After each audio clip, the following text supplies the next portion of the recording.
Every week on the Exercise is Health podcast, we talk about you and what you need to do. But this week, we're talking about us. Oh, snap.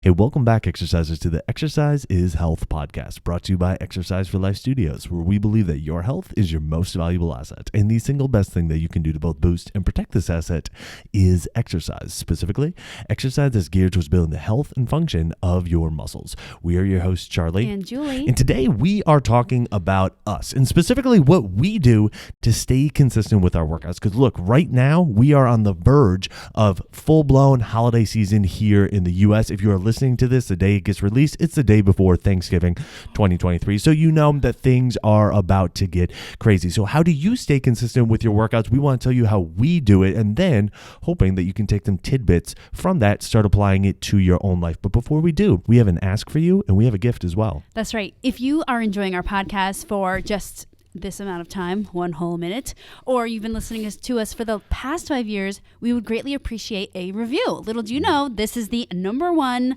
life source of a podcast, is when we get reviews from our listeners just like you. So if you wouldn't mind pausing the show now and leaving us that rating and review, and then turn us back on, and we'll get to the amazing content. Secondly, we have opened up our membership for free. You can get a 2-week free membership by going to www.exerciseforlifestudios.com. If you're listening to this episode thinking, yeah, how will I get my workouts in this holiday season? This is a great way. So go sign up for your 2-week free membership. We are applying live and in person. You will be working out with me and Charlie, and we'll be applying all the stuff that we talk about in our podcast all the time, because a lot of people are like, I love the content, how do I do it? I want guidance, and that's where you'll get your guidance. So go to www.exerciseforlifestudios.com, and you can get a 2-week free membership there. So today we're talking about exercise consistency, because right now, like I said, we're on the verge of Thanksgiving, and so often people get to this time of year and they're like, yeah, I'll pick up my workouts in 6 weeks after the holidays. And there's like no activity, no physical activity of any real magnitude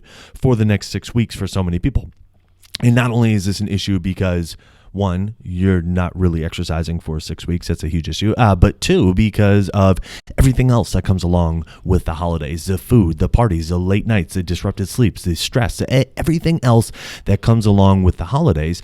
Exercise can help to combat that, but you have to exercise in order to actually get those effects. If you're not exercising, you're not getting those effects. So we are not immune to this. We are not immune to the food. We are not immune to the social gatherings. We are not immune to the late nights or the disrupted sleep or the travel or everything else that so many people fall susceptible to. But we do stay consistent with our workouts. And so we want to talk about 3 ways that we stay consistent with our workouts. That's what we're discussing with you today. You know what, Charlie? I was on social media the other day, and I saw this post by some like holistic nutrition person. They said, you know, we always call it flu season, which we're entering now. If you live in anywhere that gets cold, this is flu season, meaning the time when everyone gets sick, not necessarily just flu, but, you know, all the colds and all the headaches and feeling crappy and stuff. And she said, is it really flu season, or is it sugar toxicity season? And you know what? I think a lot of people would relate to that. It's just like you're eating like crap. So how would you expect your body to combat anything or to have good immunity to anything if you're not fueling it with the proper food? But what people don't realize is that your health and your immunity is so much higher when you're regularly exercising. So not only is it potentially sugar toxicity season, flu season, whatever you're going to call it, but it's also the season when everyone slacks off on their exercise. And a lot of people think, well, it's just a season. It's just 6 weeks. Or maybe yours started at Halloween. It's just 8 weeks. That's a significant amount of time to not be putting your body under the stimulus of exercise. And so a lot of times what Charlie and I see is that when people aren't consistent during this time, people are always like, oh, don't you get so many cancellations in December? We're like, kind of, but more in January, because people feel like crap. People have beat their bodies up, not taking care of their health, eating like crap, not working out, because the key to exercise is the consistency. And so when you feel like that's the last thing on your list instead of one of the first or one of the routines on your list, then it just doesn't happen. And so yeah, January is the time when we see people cancel so much because they haven't been taking care of their health for the last 6 to 8 weeks. So it's a really big deal that you are consistent. And Charlie and I feel like we have some pretty good hacks and routines to stay consistent no matter what the season is, no matter what it is in terms of it's easy to find time or it's really, really hard to find time. Absolutely. So the first thing that we do consistently in order to help us get our workouts in is we decide every single day that we're going to exercise. And this sounds like, okay, what's that actually going to do? What it does is it frames in your mind that your day is going to involve exercise. We don't go through the day and think, okay, well, am I going to get my workout in today? If I have the time, if the space presents itself to get my workouts in. No. We make the decision that we are going to exercise. We make that decision every single day. And then now all of a sudden, because we've done that one single step of just deciding that we're going to exercise, now the rest of the day gets filtered through that lens of, well, we got to get our workout in because we've already made that decision. That's right. It's almost like, I know for a lot of ladies, like, I don't know if this is true for men, but like I'll wake up on a Saturday and be like, my main mission is to clear off like this console area and to clean the bathroom. And then during the day, like, I literally get crabby at people if they're not letting me do these things. I'm like, I have to clean the bathroom. I decided today's the day I'm cleaning this bathroom and I'm cleaning off this table. And so you need to treat your workouts the same way. If you go into every day or whatever amount of days you're choosing that this is the day you're going to be working out, then that is part of your mindset. And we're all really powerful people. So if we choose that we're going to be exercising, then we will. And most people don't choose that. And that's why it's like, well, I didn't find the time. I'm like, well, because you just didn't choose it. I mean, even this past weekend, I remember, what was it like? We put the kids to bed and it was like 8:00 and you were like, how you doing? I'm like, I'm just a little bummed I didn't work out today. And you're like, well, you can still get on the bike. And I was like, great, I'll get on the bike. And so I rode at 8:15 p.m. and that was the time that I had. But because I knew in my head that I wanted to work out, I found I got the time in, right? And I felt a little bad because, right, it's like our time that we should be spending together, but how am I supposed to be operating at my best if I'm not regularly exercising? Absolutely. And so I actually want to play with the language a little bit because I'm big on words, and words carry meanings, and meanings can influence our actions. And so if we think of exercise as a choice, then that means that there are other options out there, meaning we have this choice or we have that choice. But if you look at exercise as a decision, to decide means to remove all other possibilities, to cut off or to remove all other possibilities. So making that little switch in your mind of, well, I'm choosing to exercise versus I'm deciding to exercise.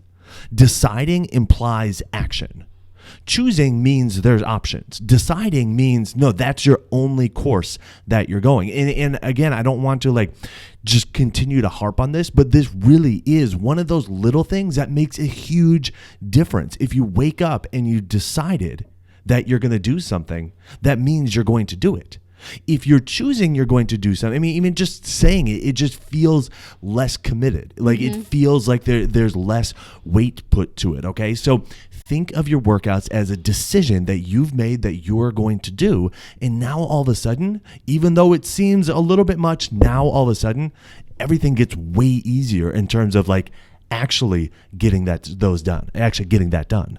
That's right. And I think too, when you've made that decision, then one of the things, Charlie, that you always talk about is like, sometimes when it comes to exercise, we get bombarded with like, well, if I choose to do it, then what would I do? And then, well, what if I wake up and my foot's hurting and I wanted to go for a walk? Like, then I guess I'm not working. But if you've decided that you're going to work out, well, then it's fine. If you wake up and your foot's hurting, great. There's 1,000 other options. If you wake up and your elbow is having a problem, there's 1,000. You slept poorly, great. There's a million options of exercise that you can do, even on poor sleep, that's still going to benefit your health. So knowing that, hey, I'm a person that I'm going to exercise tomorrow, and this is part of me, this is part of my day, then it will happen. And I also wanted to bring up this thing that I always put in my head, because you guys know I'm a mom, and I think all moms, we always feel like it's true, but it's also like we can get through this, where it's like we feel like there's literally no time because my kids could take up all my time, right? Like they could suck up all the time that I possibly have.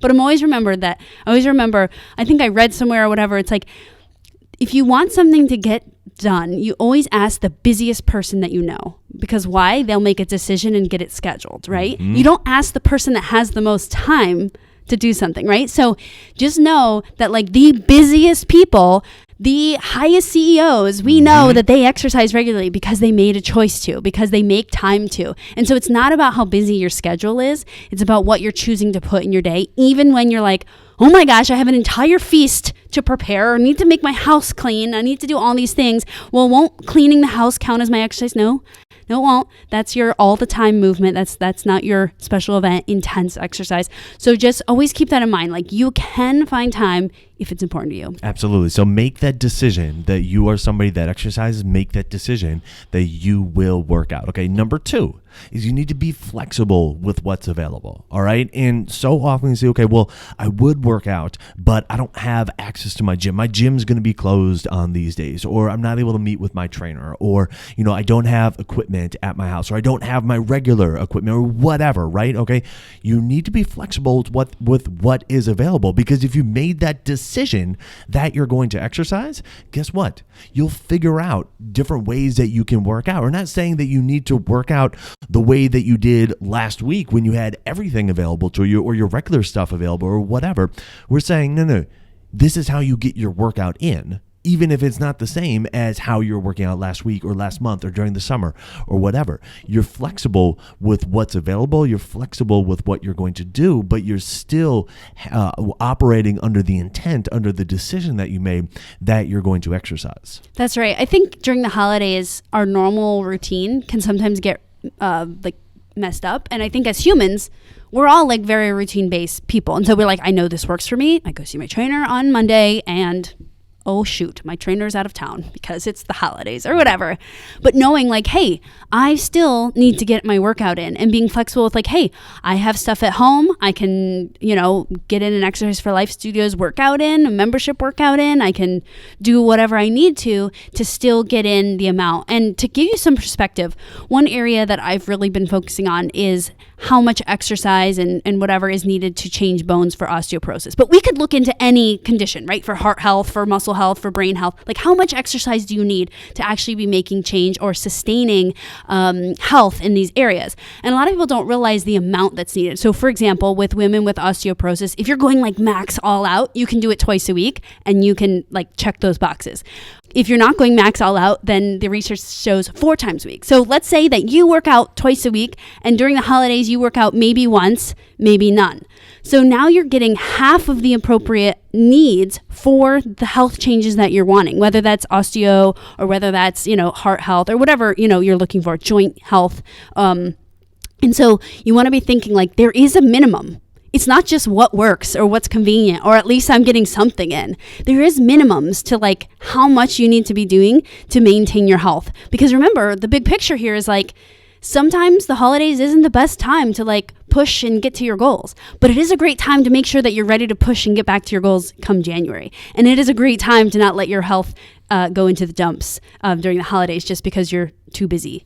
Absolutely. And so it's like, okay, what's available to you during these times, right? If you're not around your regular gym, if you don't have access to your trainer, if you aren't, if you don't have equipment available, it's like, okay, well, can you go outside and do a walk? Can you do a walk where you're doing like power walk intervals? Can you turn those power walk intervals into a jog? Can you do something where instead of just, walking on and off and jogging on and off, can you go for a run? Can you find some hills to run? Can you find some hills to power walk? Can you, walk around your house? Can you walk up and down the stairs? Can you just thinking outside of the constraints that so many people put on, like, I need these things in order to get my workout in. It's like, no, you actually don't. You just need to go and work out intelligently using our 4 Exercise for Life principles, not in ways that's going to harm your system, but making sure that you are still, above all else, getting your workout in, and not saying, well, I can't work out because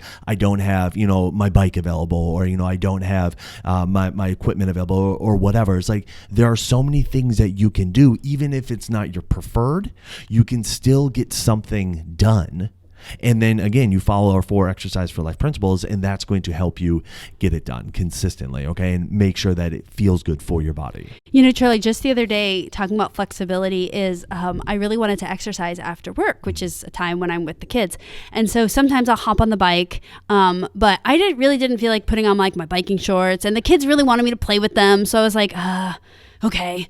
But, and also like we don't really have other exercise equipment at home, like formal exercise equipment other than this exercise bike. So I decided, well, I'm going to play with the kids and I'm going to run the stairs 4 times. So I went up and down our stairs 4 times, and then I would do some kind of cardio thingy for a whole minute, like on our landing upstairs in our hallway area. And the kids just thought it was hilarious because they would see me pop up. I was like, hi. And then I would run back down and I'd pop up, hi.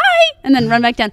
And so that would be a really good example of being really flexible with what you have available, what's going on, right? That was very situational. My kids wanted to play with me and I wanted to work out. And I thought, well, I can put them both together. It's good for my kids to see me exercising. And so for 30 minutes, I ran up and down my stairs and I did little cardio intervals. It was a great little workout that I didn't have to get on the bike. I still got to play with my kids, and I was flexible with the very minimal equipment that I do have at my home. I love that. I love that so much. Okay, and then the third step is you need to have support. And support is different than accountability. A lot of people think, well, I need somebody or something that I'm going to be accountable to my workouts, all right? And the problem with accountability is we still have to give ourselves permission to go and do that thing. We still need to feel like, okay, well, I can go and do that thing because I'm going to have to report. And if you don't give yourself permission, but you still have accountability, you might say, well, I'll just kind of pay the consequences to whoever or whatever, I'm trying to be accountable to. And, then I can kind of move forward because, hey, I've paid my dues. I've paid my toll, whatever. All right. Instead of trying to find accountability, find support. Find somebody that will say, hey, whatever you're really busy with right now, I got that. And you go work out, okay? When you asked me, hey, I feel a little bit disappointed because I wasn't as active as I wanted to be today, okay? Me being accountable, or you being accountable to me, would have been like, okay, well, this means that tomorrow, you're going to have to do, twice as much or whatever and instead of being accountable, it was, you got support and say, yeah, absolutely. Hop on the bike, do your workout now, go ride. Don't worry about me. I got this. Okay. Mm-hmm. Same thing. Yesterday when I was gonna get on the bike, hey, I got the kids right now. Don't worry about it. I got them. You got on the bike. You do that. If I was trying to be accountable to you, then be like, okay, well, how can I fit this in a way that doesn't inconvenience anybody? Because I still want to make sure that I'm showing up for you. I'm showing up for everybody else, but I want to make sure that it doesn't inconvenience everybody else. So instead of thinking accountability, think support. You supported me, allowed me to get my workout in. I supported you, allowed you to get your workout in, and it keeps us consistent with our workouts. Yeah, I think support people are also really good at bringing perspective. Where last night, was it last night or 2 nights ago? Whatever it was. Anyways, Charlie and I are on a current Star Wars kick where we're watching Star Wars. Don't ask. It's we can't even believe how much we're loving it. We're not Star Wars people. Charlie's I was like, are we Star Wars fans now? And Charlie's like, well, yeah, but we're not going to wear the t-shirts. Okay? We're not the ones that dress up in Star Wars. We're not going to dress up in Star Wars. Anyways, so the perspective was oh man, we're going to miss 40 minutes of Star Wars, or you can work out. It's really not a big deal, right? It's giving that perspective and knowing oh yeah, you're right. This thing of it's not just missing 30 minutes of me getting on the bike or me getting in my exercise. It's 30 minutes of this regular thing. Mm-hmm. Because if you have an excuse one day, that means you've probably had that thought or that real excuse every single day. And so having that support person that's hey, are you going to do it or not? This is important for you to do. We don't need to be doing the other thing or whatever it is. So finding those people that can really support you, and you can be clear about what you're looking for if you don't have, someone that already kind of knows the dealio here. But you can tell them hey, I'm trying to work out for 30 minutes a day. So love the support. That's all you got to say. Absolutely. All right. So these are 3 things that we implement with ourselves every single day. We decide that we're going to exercise, which means we remove all other possibilities that we're not going to exercise. So then the only thing left for us to do then is exercise. We make that decision and we stick to it. Number 2 is we're flexible with what's available to us. If we are wanting to get, a resistance training workout in, but we're not having access to equipment, it's okay, cool. What can we do with just our body weight? What can we, how can we get our cardio in if we we don't have access to our cycle bike or whatever's going on throughout the day, we're flexible, understanding that we're still going to get our workout in, even if it wasn't initially what we had constructed would be in our minds. And number 3, we support each other. We have that person that supports us, and we support each other with our workouts as well, which allows us the confidence, which allows us the permission to continue to move forward with our workouts, knowing that the other person is fully behind us. We're not trying to be accountable to each other, but we are trying to support each other, which allows us, again, that strength, that foundation, that like every single day we're going to move forward with our workouts because we know that other person is behind us with it. So as you're going through the holiday season, as you're going through Thanksgiving and prepping for Christmas and into New Year's, and even in the first parts of January, think about adding in these 3 things. Decide that you're going to exercise, be flexible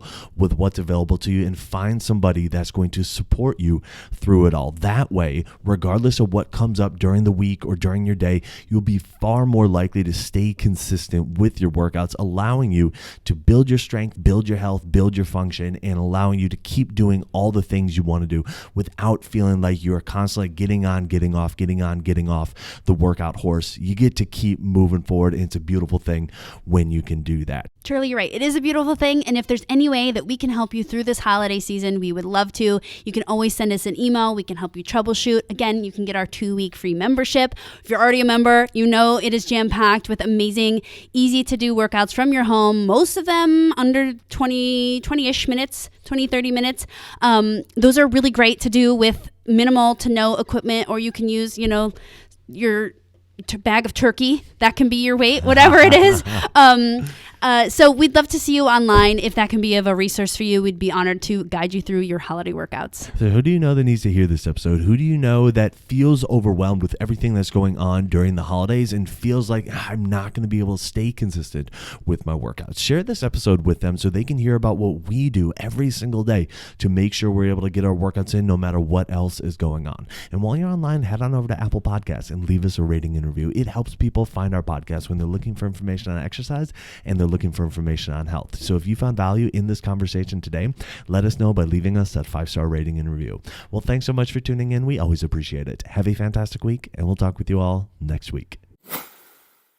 This podcast is for information purposes only. The statements and views on this podcast are not medical advice. This podcast, including Julie and Charlie Cates, disclaim responsibility for any possible adverse effects from the use of information contained herein. Opinions of guests are their own, and this podcast does not endorse or accept responsibility for statements made by guests. This podcast does not make any representations or warranties about guest qualifications or credibility. This podcast may contain paid endorsements or advertisements for products or services. Individuals on this podcast may have a direct or indirect financial interest in products or services referred to herein. If you think you have a medical issue, consult a licensed physician.